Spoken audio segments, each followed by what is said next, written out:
कहानी काले बादल की छाव। यह कहानी एक छोटे से गांव की है जहां के लोग अपने साधारण जीवन में खुश रहते थे। लेकिन एक दिन गांव में एक रहस्यमय घटना घटित हुई जिसने सबको डरा दिया।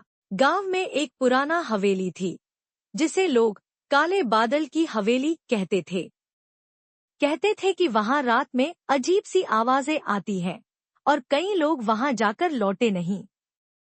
लेकिन इस रहस्य को जानने की इच्छा ने गांव के कुछ युवक युवतियों को उस हवेली की ओर खींच लिया।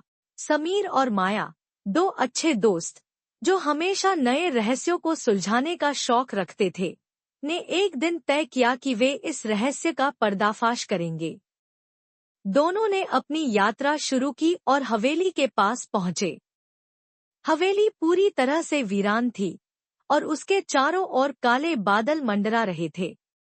जैसे ही वे हवेली के अंदर गए, एक अजीब सी ठंडी हवा का झोंका उन्हें महसूस हुआ।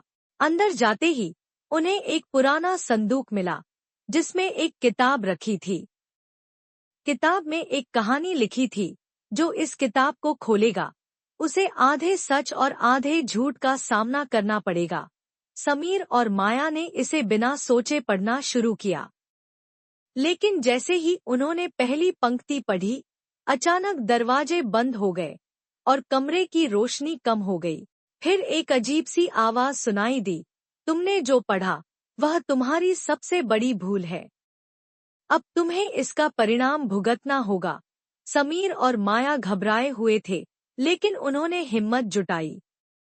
वे धीरे धीरे आगे बढ़े और देखा कि कमरे की दीवारों पर कुछ अजीब तरह के चित्र उभरने लगे थे। उन चित्रों में एक चेहरा दिखाई दे रहा था जो बिल्कुल माया जैसा दिखता था। माया के दिल में एक संदेह गहराया, क्या मैं सचमुच माया हूँ? और तभी किताब के अंतिम पन्ने पर लिखा था, सच्चाई सामने आएगी, लेकिन तुम्हारी पहचान बदल जाएगी। समीर की आंखों में डर था, लेकिन वह समझ चुका था कि माया ही इस रहस्य का हिस्सा है। अचानक माया की आंखों में एक अजीब सी चमक आई और उसने अपनी हंसी में बदलाव महसूस किया। समीर ने झपट कर उसे पकड़ लिया और एक तेज आवाज सुनाई दी, तुम दोनों को सच्चाई का सामना करना पड़ेगा। कमरे में घना अंधेरा छा गया और माया गायब हो गई। समीर अब अकेला रह गया था, लेकिन वह जान चुका था कि यह काले बादल की हवेली सिर्फ एक जगह नहीं थी, बल्कि एक रहस्यमय खेल था जिसमें वह भी एक मोहरा बन चुका था।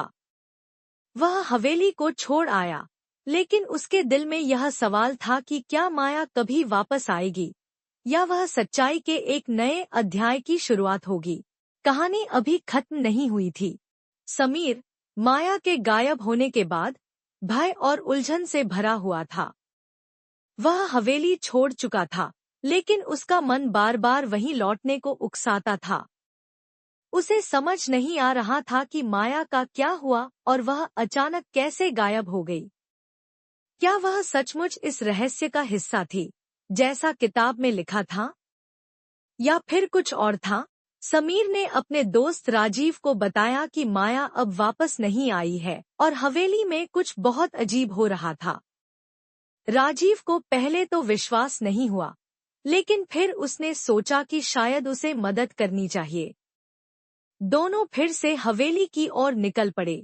गांव के लोगों ने उन्हें रोकने की कोशिश की, लेकिन समीर और राजीव ने हिम्मत नहीं हारी। हवेली के पास पहुंचते ही समीर को वही ठंडी हवा और अजीब सा माहौल महसूस हुआ। अब तक वे दोनों समझ चुके थे कि हवेली कुछ अधिक है, बस वे नहीं जानते थे कि क्या। वहां पहुंचकर समीर ने देखा कि वही संदूक अब खुले हुए था और किताब उसमें नहीं थी। उसकी जगह एक पुराना कागज पड़ा था जिस पर कुछ लिखा हुआ था। समीर ने उसे उठाया और पढ़ा। जिसने इस किताब को खोला वह अब रहस्य का हिस्सा बन चुका है। जो कुछ तुम ढूंढ रहे हो वह तुमसे कभी दूर नहीं था। माया तुम्हारे साथ थी, पर तुमसे कभी नहीं मिली। समीर की आंखें चौड़ी हो गईं। माया, वह बड़बड़ाया। उसने जल्दी से राजीव से कहा, यह देखो, यह क्या है?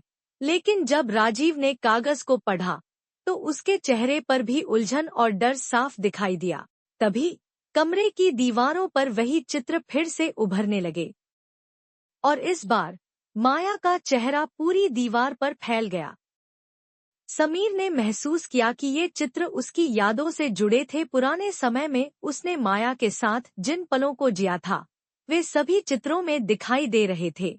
फिर अचानक माया की आवाज सुनाई दी, तुमने मुझे खो दिया समीर, लेकिन तुम्हें अब मुझे फिर से पाना होगा। समीर घबराया हुआ था, लेकिन उसने एक गहरी सांस ली और राजीव से कहा, मुझे माया को वापस लाना है, मुझे अब इसका अंत देखना ही होगा। राजीव ने उसका साथ दिया और दोनों ने मिलकर दीवार से जुड़ी एक गुप्त दरवाजे को खोला। जैसे ही वे अंदर गए, उन्हें एक अंधेरी सुरंग मिली। सुरंग में चलते हुए समीर को महसूस हुआ कि वह किसी और दुनिया में प्रवेश कर चुका था। अचानक उनकी आंखों के सामने माया की छाया दिखी, जो अब एक अजीब सी रूप में बदल चुकी थी। उसकी आंखों में एक अदृश्य दर्द था और वह बोली, समीर, तुमसे अलग होकर मुझे अब यह सब करना पड़ा। समीर चौंका और बोला, क्या तुम सचमुच माया हो? क्या तुम मेरे पास लौट सकती हो? माया की आंखों में एक खौफनाक चमक थी। मैं वही माया हूँ, लेकिन अब मैं वो नहीं रही। यह हवेली मुझे और मुझे जैसी कई और आत्माओं को बंधन में बांधकर रखती है। यह हवेली अपनी सत्ता और रहस्य को बढ़ाती रहती है। तुम यहाँ से निकल सकते हो, लेकिन तुम्हें मेरी मदद चाहिए होगी। समीर ने एक कठिन निर्णय लिया। उसने माया से कहा, मैं तुम्हारी मदद करूंगा, चाहे वह कितना भी मुश्किल क्यों न हो। हम दोनों मिलकर इस रहस्य को खत्म करेंगे। तभी माया ने एक अजीब सी मुस्कान दी और कहा, तुमने सही चुना। अब हमें इस हवेली को समाप्त करना होगा, वरना हम दोनों हमेशा के लिए यहाँ फंसे रहेंगे। उन दोनों ने मिलकर हवेली के काले जादू को तोड़ा और माया को मुक्ति दिलाई। लेकिन जैसे ही हवेली का भूतिया असर खत्म हुआ, माया गायब हो गई। समीर को एहसास हुआ कि माया अब स्वतंत्र हो चुकी थी, लेकिन वह उसे हमेशा याद रखेगा। समीर ने हवेली को छोड़ते हुए सोचा, क्या वह वास्तव में वापस लौटेगी?